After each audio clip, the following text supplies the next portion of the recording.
Good evening. Welcome to the PolyU MBA Webinar. I'm Wai Hong, the MBA Program Director. This is our third webinar in this year. This evening, we have Dr. Kelvin Denny from School of Design to be our guest speaker. Dr. Denny is a design student. He is from Chicago, where he did his graduate studies at the IIT Institute of Design. Kelvin's focus is on designing cities for health and prosperity. In his work in industrial and academic, he emphasizes the importance of developing models and frameworks that enhance collaboration across domains. The topic of Dr. Denny in this evening is avoiding innovation myopia, how to move fast with incomplete information. After the talk, we have a Q&A session. If you have any questions for Kelvin, please put them down in the chat room. Ladies and gentlemen, please join me in welcoming our speaker, Dr. Kelvin Denny. Please. Thank you, Dr. Hung. Hello, everybody. I'm delighted to be here tonight. So I'm going to be talking about this idea of innovation myopia. And as Dr. Hung said, by the end of this talk, I hope you believe and know that it's desirable to move very quickly with incomplete information. So we live in a world now where everyone wants as much information as they can get so they can reduce uncertainty. And in addition to knowing that you can and should move very quickly with incomplete, I hope you understand and know how to sketch sophisticated solutions to complex problems. And then the third thing I'm going to teach you is how to draw a car and a person in 3D. So if you don't have a pen or a pencil and a piece of paper, now is your opportunity to go grab those. So I'm going to start by drawing a diagram. It's a really simple diagram, but I think it shows what's going on, what's the problem with innovation today. And the axis across the bottom is labeled volatility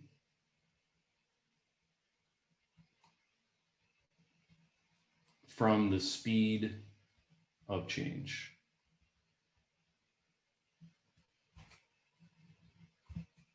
And the y-axis is complexity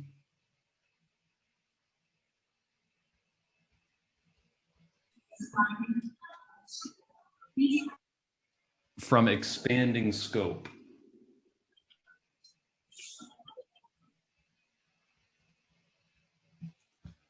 And so I think one of the things that's happening to all of us in all the projects we do, whether you're in a company, in an organization, even at a university, is you have an increase in volatility from change because the world is changing really fast. And then the scope seems to get wider and wider all the time. The person you're about to speak with has call captions turned on. They'll see captions of what you say to help them listen along. The scope of the opportunity, the scope of the problem space continues to expand.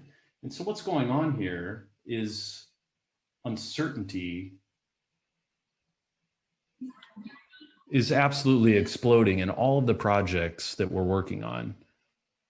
And design and business both have been doing what they can to try to reduce uncertainty, to lower the risk level of the new things you're going to do, the new things you're going to make, the innovations you're going to create. And I feel like what our quest for certainty is causing a bit of myopia. I think our quest for certainty is also causing us to have innovation projects that last far too long, that don't move fast enough. In fact, most innovation projects that you do today, by the time you end up finishing the research and coming up with some kind of a solution that you could then ship, the world has already changed. And I'm going to tell a few stories tonight about different innovators and how they've approached innovation and work our way towards this idea that we need to figure out how to move faster in our innovation projects. So the first story I want to tell is about MP3 players and the iPod. And before the iPod existed, there was an MP3 player, and it was called the Rio MP3 player. And it had a really small little screen on it. And it actually had a circle that looked somewhat like the click wheel of the iPod, the original iPod. It had a couple of buttons for going back and forth. I think the RCA, the audio jack, was also, I think it was on the bottom of the player. And by the way, as I go through this, if you are drawing along with me, I'll try to point out some of the ways that I'm doing the things I'm doing. This is a little cast shadow. Add a little bit of a three-dimensional feel to my little MP3 player there. But the MP3 player was actually selling pretty well. It was a nascent market in the early days of the MP3 player, but that was the biggest selling one. And of course, the iPod came out and it supplanted the Rio MP3 player completely. In fact, all the MP3 players quickly disappeared from the market once the iPod came out. And had Steve Jobs done what is known as direct design, he would have gone straight from knowing what exists in the world today, like the MP3 player, to making the new thing. So the new thing you could think of as the iPod.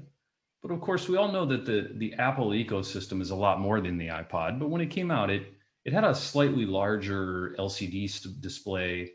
It did have this circular wheel, but it had these buttons were fixed in the original version. And the selling point when the first iPod came out, it was 1,000 songs in your pocket.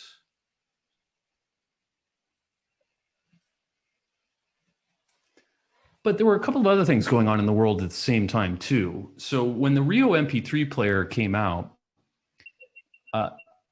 people were getting all of the music on something called Napster. So Napster was one of the early torrents for music. So people were basically illegally sharing their entire catalog of music across the world. It was actually quite amazing. You could download instantly whatever you wanted audio-wise from the internet on demand. It was for free. It was actually kind of incredible. And the radio companies started to sue their customers. They started to sue the people that were buying things from them. And so, you know, this where I'm going with this, by the way, this is all, I learned all of this from one of my professors, Vijay Kumar, who's from the IIT Institute of Design in Chicago, my alma mater, also Kumpiao Lee, the dean of the School of Design, his alma mater. This framework that I'm talking about here came from Vijay. And what he tells us is that what Steve Jobs did was, he did start over here understanding the context of what was going on in the world. But he didn't go directly to designing a better piece of hardware. Of course, he would have gotten there. He would have made the most beautiful MP3 player, but he abstracted what was happening in the world today, or sorry, the world at that time. So now we have a 2x2 here. So you got real at the bottom and abstract at the top. You know, the argument is that Steve Jobs went in this direction. So he analyzed what was happening in the world today to understand that people were trying to enjoy music on the go. They didn't want to listen to the radio to get their music, where the radio determined what the playlist was. They wanted to determine the playlist. He also realized that the record companies were looking for an opportunity to stop suing their customers. And many customers were looking for the opportunity to legitimately and legally purchase music. And so he took that analysis of the world and he synthesized it. He synthesized it into a system of solutions And that system of solutions is what we now know of as, well, it was the iTunes store where you could buy music. It was the Genius Bar where you could go get someone help to repair. You could actually see the device in the store, right? All these things led up to allowing people to legally purchase music, take the music on the go. And by the way, this thing was also, you know, when this came out, this was $500 US. So this was a really quite expensive device. It was much more expensive than the Rio MP3 player and any of the other competitors. But it was the system that made it so much more valuable. And by the way, when you go from synthesis, you drop back down into real. This is where you realize the offerings. So this was and this is the kind of design that I was trained in. This is what Vijay Kumar and Patrick Whitney and some of my other mentors, this is how they taught me to design.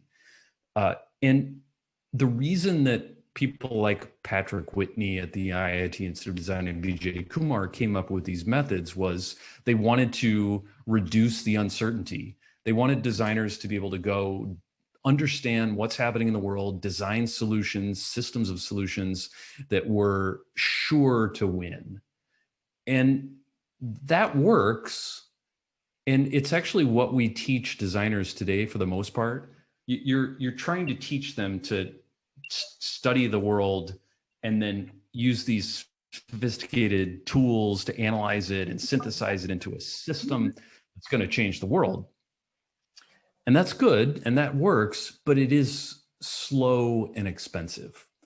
And it feels like it's getting slower and more expensive all the time. So I'm looking for ways to speed up the process. At the same time, though, I encounter ever more complex problem spaces. The world is more complex. The problem space is more complex. The opportunities are broader than ever. And this is where we get into what's called the knowing-making gap, or also known as the innovation gap. And so this is from Patrick Whitney. Let's see if we can do that. Patrick Whitney, also from the IIT Institute of Design. By the way, if you spend long enough at one school, your thinking is very much aligned with that school. My thinking is very much aligned with the IIT Institute of Design. So as designers and companies have gotten really good at this, it's created a new situation that we call the innovation gap.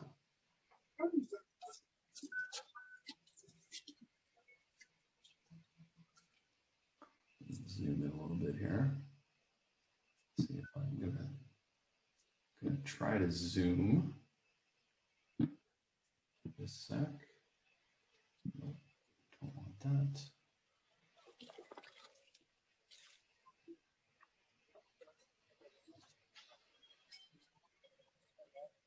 Hang on one sec while I get my sorted out. There we go. Okay. So in the innovation gap, this is time.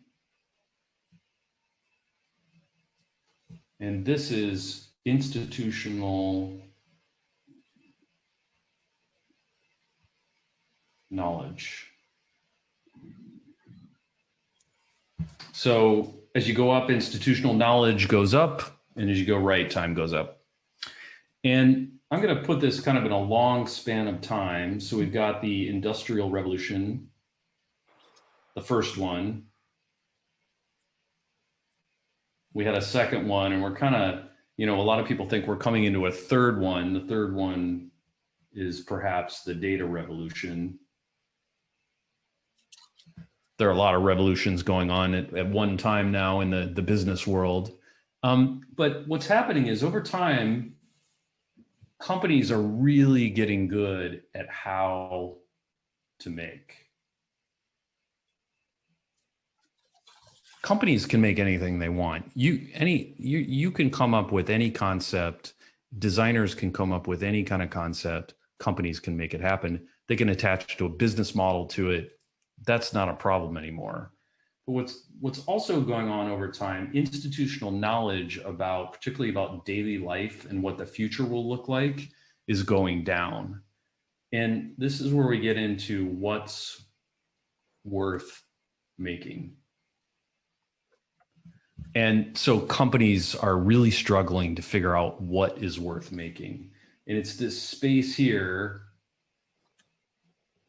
that we call the innovation gap.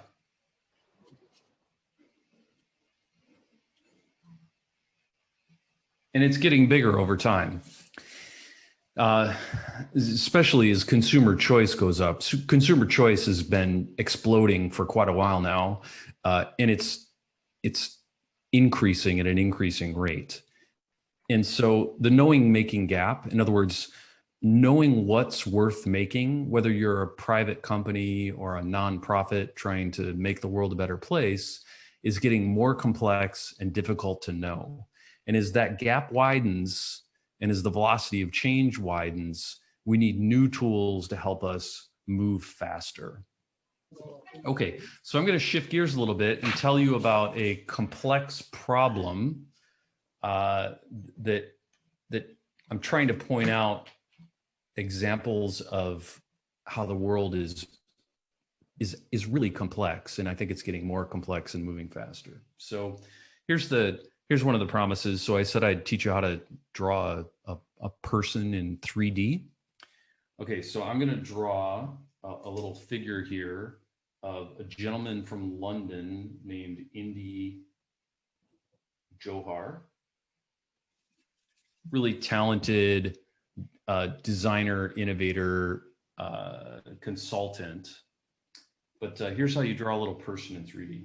So the first thing you need to do is you're just going to draw a circle. So that's their head.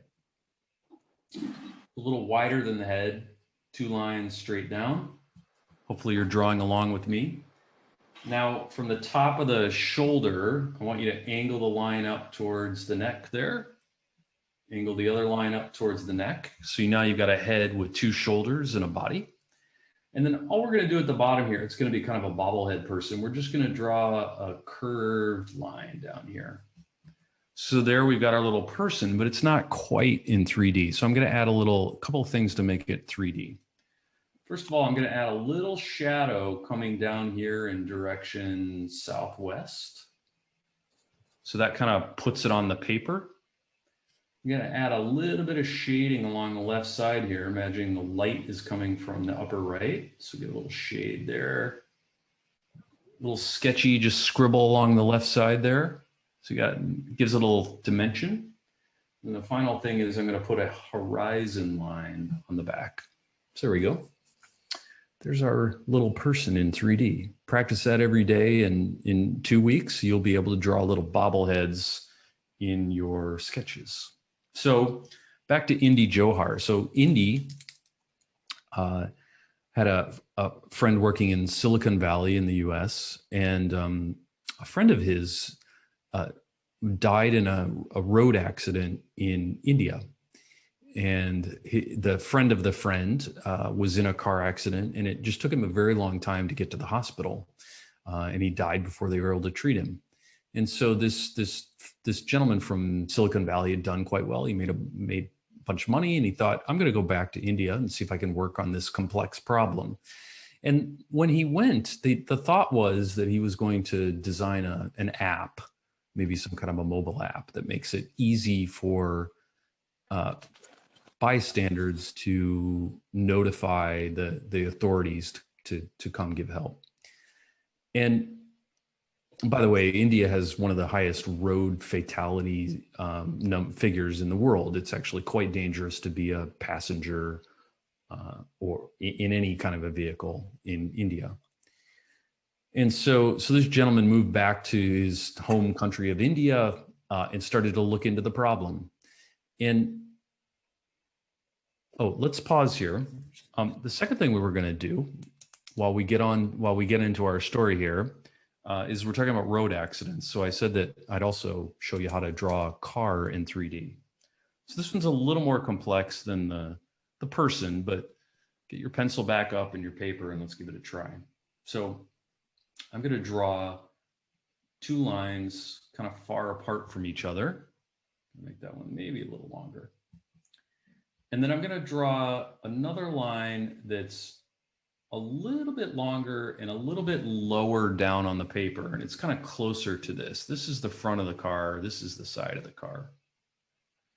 I'm now going to connect these two with parallel lines. So those are parallel lines there. I'm going to do the same thing over here. Parallel line to parallel line, parallel line to parallel line. Okay, so now we have the side of the car here. We have the front of the car here. Actually, just to finish this off, I could a parallel line, parallel here. I'm going to put another dotted parallel line here. Can you kind of see the back of the box? And then I'm going to do parallel line here. So there we got a box in 3D. But we're, when I keep going, this is going to make a little pickup truck. So there's the back of the vehicle. So I'm going to do two sets of lines for the wheels. So parallel to this, those are for that's the rear wheel. Parallel to that, that's the front wheel. Complete the box to try to get my circle done. So those two are parallel. Those two are parallel. And then I can just sketch out a circle in the middle. There's a little more complicated way to make a proper circle, but there we go. We've got the start of our car with two wheels. Why don't we go ahead and put a wheel well around that? So put a wheel well there, a wheel well there. Need a windshield. So this one is at a bit of a different angle. This one's going to come up away at a 45-degree angle off of this line. I'm going to do the same thing on the other side for the other side of the windshield.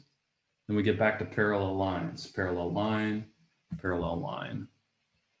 Put a roof on it. So parallel line, parallel line, parallel line, parallel to this, parallel there, and then bring that down. So this is just going to be a simple car. I'm going to bring that line all the way down so we get the door. Then I'm going to finish the door. I'm going to come down from the window here and around. So there we've got a door. Why don't we go ahead and put a handle on it? So just a little handle there. Okay, I mentioned that this is a little truck. This is actually like a little Land Rover. Land Rover makes this very cool little truck, little pickup truck. Has just two passengers. But I'm going to put a little thickness on the wheel. A little thickness on my wheels. Those wheels are a little small, but we're pretty happy with those. And then let's do one final thing. We're going to do some headlights. So I'm going to draw a parallel line here. I'm going to draw a couple lines up. There's headlight one, a couple lines up, two sets of headlights. The final thing is just a little bit of a cast shadow. A little bit of a cast shadow to put it on the ground. And why don't I go ahead and extend that horizon line over. There we go. So now we have a person and a car. Hope you followed along and you can now draw a person and a car. Okay, so back to India. So gentleman moves to India. He's trying to figure out how he's going to help reduce road deaths in India. And one of the first things he found was that the bystanders were quite unwilling to call the authorities. And that's because if they did call the authorities, they didn't know what was going to happen. They would often have to wait hours. And worse than that, they would often be implicated in whatever happened. Sometimes they would be taken to police stations through various machinations. They would end up on the report. And some of them, it was not unusual for you to be implicated in the accident somehow, especially if you had insurance. And so people were very reluctant to call. And so the first thing he did was he worked with the government of India. It actually went all the way to, I believe, the Indian Supreme Court. And what they did was they put new protections in for bystanders. So there were now legal protections to protect the people that would call the authorities to come help with an accident. And that was good. That worked. But there was a second layer of issue here. And the second layer of issue was that, that the police were the ones that were responsible for taking the person to the hospital, but they were also very reluctant to intervene. They were not incentivized to do it. They're actually incentivized to take care of other things before they would take care of road accidents. So he worked with several groups, government, non-government groups, to come up with a system that would award and reward police for responding to road accidents. That worked spectacularly. There was a huge increase in response time from police. So we're still not there yet. So the people were getting to the hospitals sooner, but the hospitals were disincentivized from helping the patients. Most of the hospitals in India are public hospitals, and most of the people coming in with accidents had no health insurance, and so the hospitals were reluctant to treat those patients as quickly as perhaps maybe you would like. And so this gentleman, again, worked with various institutions and organizations to come up with and the government to come up with new rules for any toll roads that go in India. The toll would cover a portion of health insurance for everyone driving on that road. That way, if you have an accident in India and you're driving on one of these toll roads, when you go to the hospital, which you'll be taken to briskly now, they will treat you very quickly because they know that they're going to get paid. And so the story continues on even further. So after years of doing this gentleman did actually finally get to start to work on and launch a system that was an app that made it easier for a bystander to call when they saw an accident. But it truly took a system of solutions that was really complex and took a long time to create. And the original idea was not the linchpin to making a big change in a big problem. And so that's an example of the kind of problem space. I think that's the most complex problem space you'll approach, are these social innovation issues. But I think as you go out and as you get back to, I'm sure you already have been in the working world, as you go back into the working world, and if you work on innovation projects, your companies are likely to start to want to work on more complex issues, maybe social innovation issues. And recognize that these wicked problems require new approaches. So that direct design example I showed you for the MP3 player just isn't going to work to get you to solving these complex problems. So that leads us to, I'm going to talk a little bit, actually, I'm going to take a little bit of a moment here to talk about the changing nature of design. So the field of design is changing. So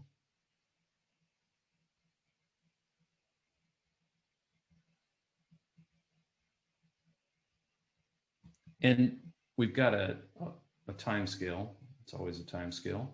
In modern design, as we know, it started maybe in the 1920s. Before that, it was really craftsmen making things. And I've got a few more scales here. We've got 1990, 2010, and then it goes forward. So starting in the 20s, designers were really charged with being creators. And that's not going away. If you owned a lamp company, you needed designers to figure out what are the desirable lamps that you can make for us that are going to sell well in the marketplace, design a bunch of SKUs, give me a bunch of variability, make it beautiful, make it desirable, make it work so people really want it. That's not going away. Designers still need to do that. But sometime in the 1990s, they took on this new role. And that new role, it was very much about becoming a navigator. So this is about the time the iPod, the MP3 players started to come out. And different departments were getting involved in design. You know, with the iPod, you had the software designers, you had the people making the deals with the music, you had the people designing the stores, you had people designing the Genius Bar, you had people designing the operating system, you had people designing the operating system of Mac OS to interface with the iPod. And the designers were charged with navigating that very complex space. And now it's going into what we think of as integrator. And the area that this is most obvious is in healthcare. Healthcare is really starting to take on design as a piece of how it figures out how to deliver better service. And what design and innovation are getting involved in ever more complex problem spaces. And as you get involved in innovation, you're really in charge of integrating large, complex systems together. And so this is all setting the table for the idea of why we need to figure out how to sketch complex solution sets to complex problems. The Indian traffic issue is a complex problem. Integrating sophisticated healthcare systems is a complex problem, or you could also say a complex opportunity space. And so the model that I want to share with you is called whole view design. And so whole view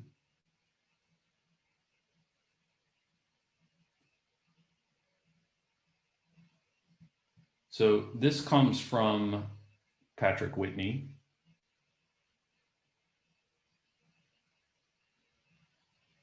So I studied under Patrick at IIT in Chicago. Patrick is now at the Harvard Chan School of Public Health. Very interesting work trying to figure out how to use design to change public health. But whole view design starts with the project proposition.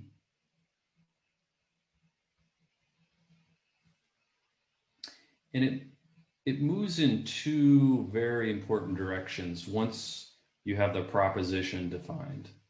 And very importantly, you need to make sure that you find external fitness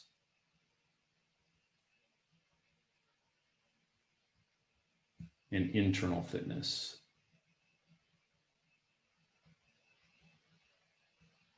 And by that, I mean internal fitness is fitness with your company. You can come up with all sorts of great projects, but if it doesn't fit the organization, it's not going anywhere. And then you also need to find external fitness. So this is external fitness with the world out there. This is the world outside of your organization. This is the world that you're trying to create value for. And whole view is designed around a series of questions and then methods that you can use to explore the answers to those questions. So with internal fitness, one of the key questions here is, what business are we in? Another question is, are we internally aligned?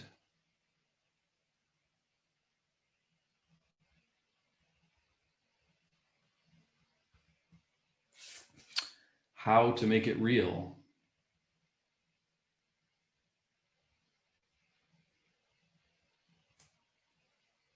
And how ambitious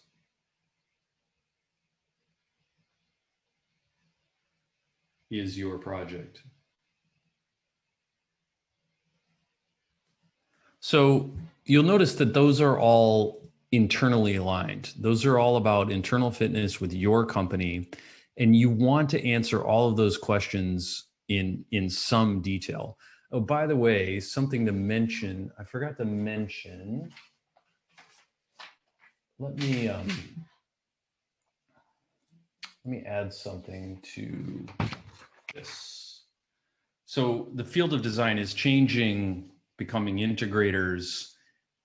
Another way that we teach design today, which I'm sure you're hearing about this in your innovation classes, is to understand, you have to understand what's possible,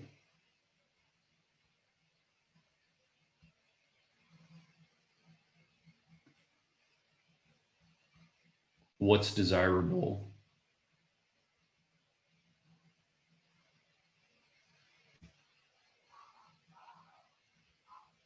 and what is viable from a business perspective, right? This is the classic balanced breakthrough.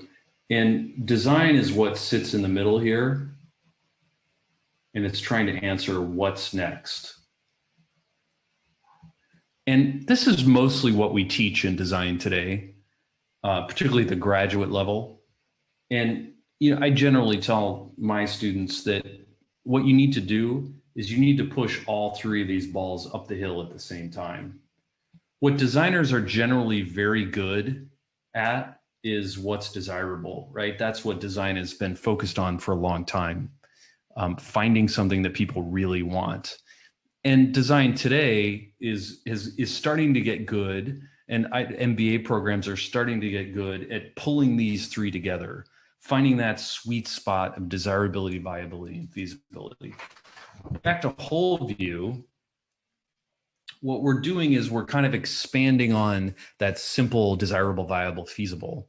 These are much deeper and more complex questions to answer when you're doing an innovation project. So that is your internal fitness. So you also have external fitness, and there are some important questions that you need to answer here. And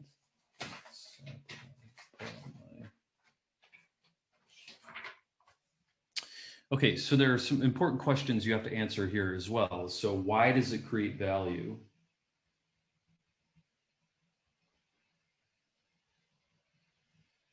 So this is the network of stakeholders and the value that they exchange. You have to answer, what are the offerings?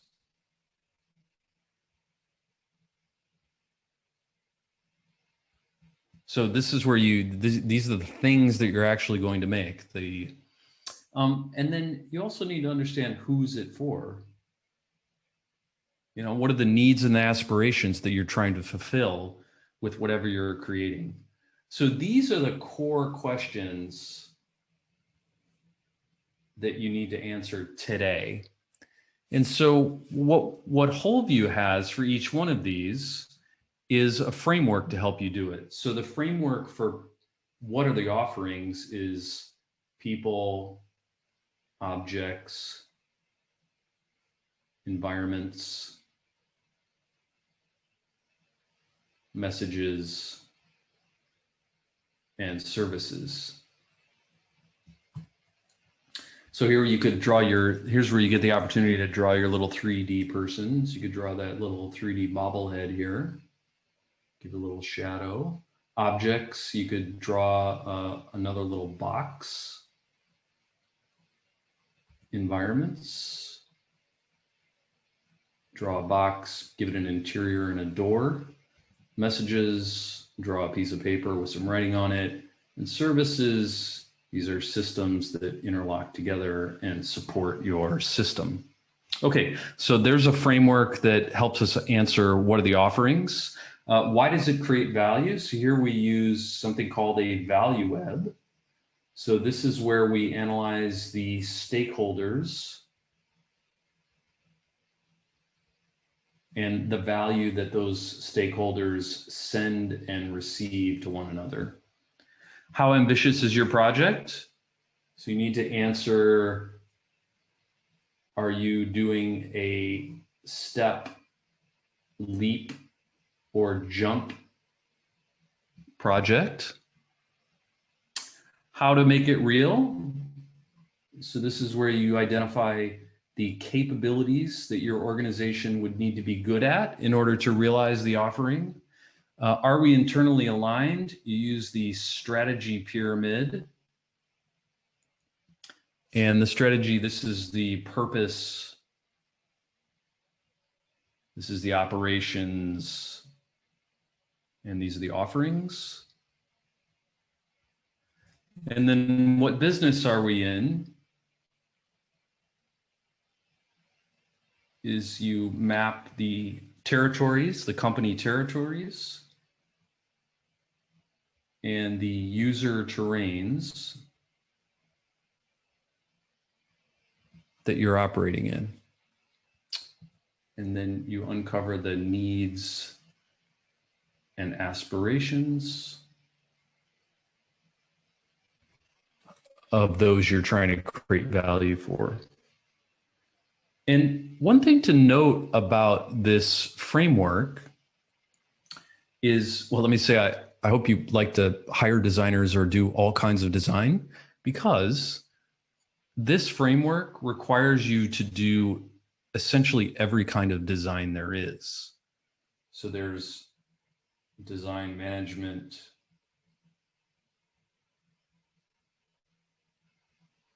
there's design management embedded throughout this framework in order to answer it and move it forward.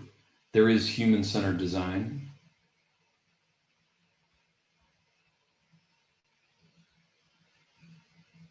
And then there's classic design. Aesthetics, human factors, these kind of things. And so there's a huge opportunity to answer a very large number of questions here with very little information. In fact, I encourage you to use this model with your projects and to answer the questions and create the models, all of the models, with no new information. And I think that's the new starting point for innovation projects is instead of going out and doing research, let's start with where we know, what we know, and let's map it out in a really detailed way. And as long as you accept that that map is just to understand where you are today, to understand the ground, you'll actually end up moving faster. When you answer all the questions in this map early in a project, you'll also see the gaps in your knowledge. You'll understand, you'll identify your assumptions, and I think you'll move forward with more purpose and more vigor if you do that. And one of the things I want to offer to each of you in your work is to feel free to reach out to me if you'd like to try whole view for one of your projects. I'd be happy to help you sketch it out. That would help me out a lot in building out the model and exploring the model in more detail. And I'm confident that it would help you. Every company that I work with this model finds tremendous success. So that's what I had to say tonight. And now I'm going to pause for your feedback.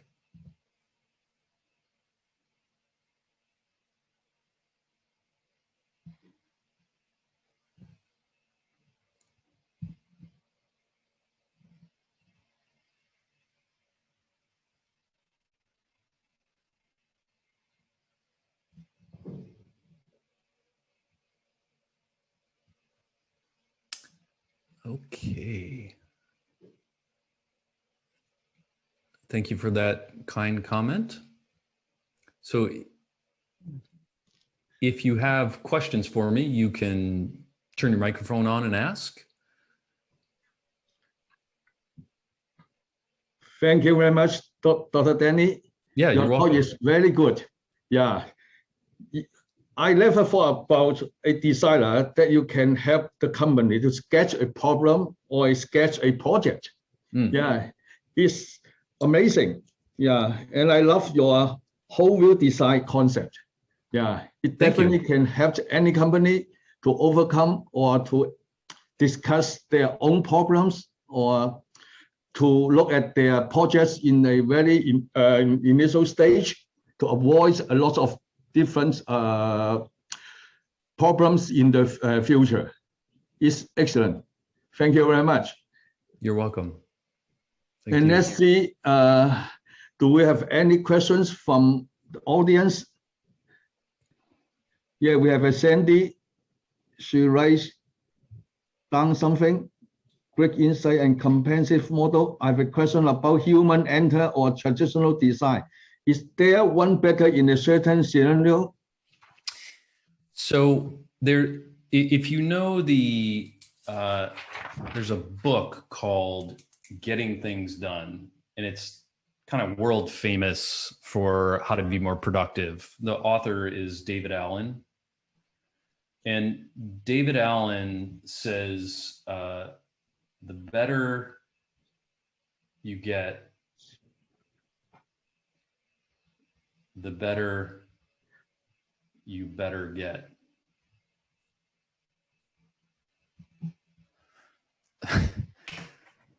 So if you're involved in design, well, let me step back a minute. One thing that happens in the world is the old methods and techniques don't actually go away. They stay around. We just add new ones. We don't stop doing the old thing. We just do new things.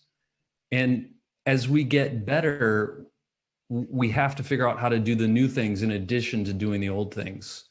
So at this point, what you might call classic design has to happen. No organization can do well without doing classic design. I think increasingly no organization can do well without doing human-centered design.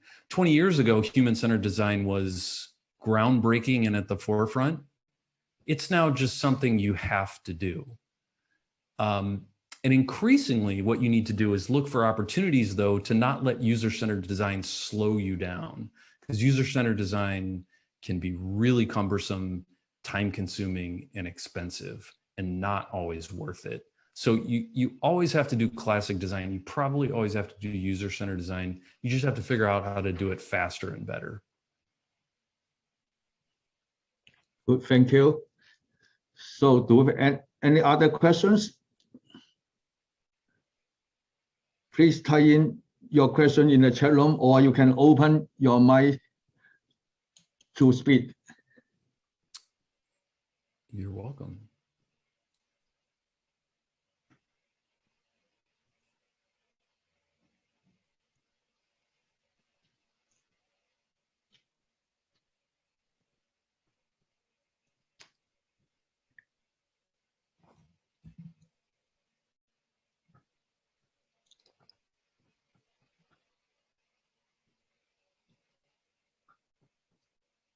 So, Dr. Danny, may I have a question? Yes. Yes. Talk about your whole view design.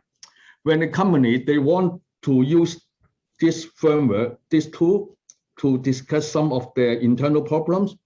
So would you advise them to form a team to sit together and then have some facilitators to help them to use this model, or you just ask the managers, they just sit down in their own room, in their own desk to do it by themselves? So what I would suggest is probably two activities that are facilitated by someone that knows how to facilitate workshops. So facilitation with your internal team twice. So the first time is to explore broadly answers to those questions, and then little sub-teams after the first workshop. Those sub-teams then need to go home and synthesize and define what happened in that first workshop. And in the second workshop, that's where you come together and you put more definition around the answers to the questions. This can be done by internal teams alone, but I think it's best done facilitated. And I suggest those two activities, going wide in the first one and defining down into the second one. I would do it very quickly, and then I would ask the team to write out, probably in text, the entire whole view, their understanding of the whole view, in no more than 5 pages of written text. Good, thank you. Yeah. Yeah, I think that's good if we have a facilitator to help us, to walk through the whole framework step by step. Because, and I can see for any company, if they go into those questions, there are lots of arguments. There are lots of different views. Yeah. So people are not so easy to compromise. Yeah. Mm-hmm. Well, and that activity often uncovers all sorts of what you might call assumptions or disagreements in the organization about where the organization should go, can it go, these sort of things. And that's valuable. Yeah, sure. Especially to discover the assumptions in their own heart. Yeah. And usually it's very hard to identify your own assumption. We don't know. Yeah, absolutely. And maybe the final thought I'll leave here is that if you do get involved with sort of people that are called designers, know that the reason you're hiring them is that you want them to make to know. Most of the world knows in order to make. So the key value here is you want to make your way forward, and whole view is the first opportunity to kind of make something. So you're making visualizations, frameworks, et cetera, that are this whole view of the opportunity. And you want to keep that, you want to put a lot of value in that idea that making as a way to get your assumptions out and move you forward quickly can be very valuable. You don't have to have complete information in order to make a model using the information you have. Yeah, I think that's a good point. Usually we don't have sufficient information. Yeah, so if we wait until we have sufficient or enough information, it's too late. Yeah. Yeah. Yeah, the competitors have already won. Yeah, that's a very important point. Yeah. We have to make decisions in the uncertainty environment. Yeah.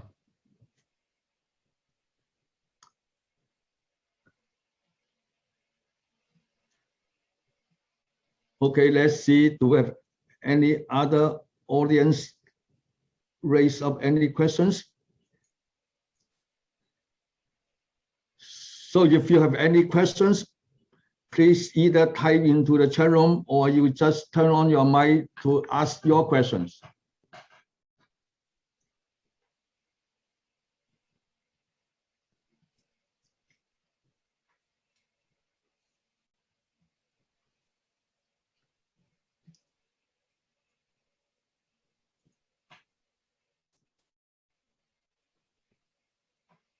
Yeah, Dr. Danny, I think I love your model because I was a consultant. I helped different companies to overcome their own management problems.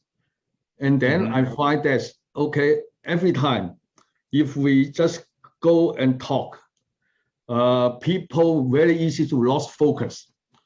But what I love your model is you will let people follow you closely and they will more focus on each question you ask.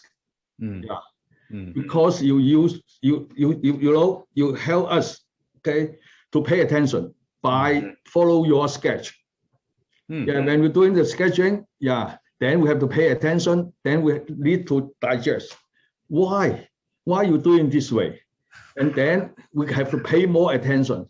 I think I learned something from you. Next time when I go to a company to help them to solve any problems, maybe I ask them to follow my drawing. Yeah, that's a good skill. Yeah. Well, maybe I'll ask a final question to everyone. Did anyone learn how to draw a car in 3D or a person in 3D? And if so, can you show us your drawing? Is anybody willing to show us their notes?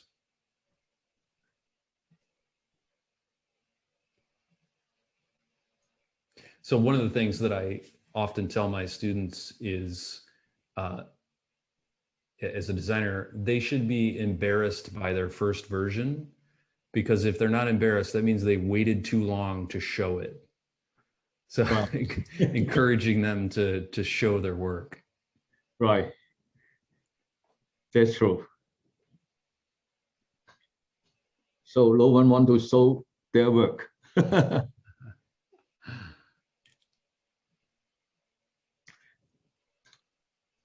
Okay, so if we don't have any more questions, I would like to thank Dr. Danny again. Yeah, this is very good talks. Yeah, I learned a lot, and I do believe all of us will learn a lot from you. Excellent. Yeah. Thank you. Thank you very much. Yeah. Okay. Thank you. Yeah. Bye-bye. Bye-bye. And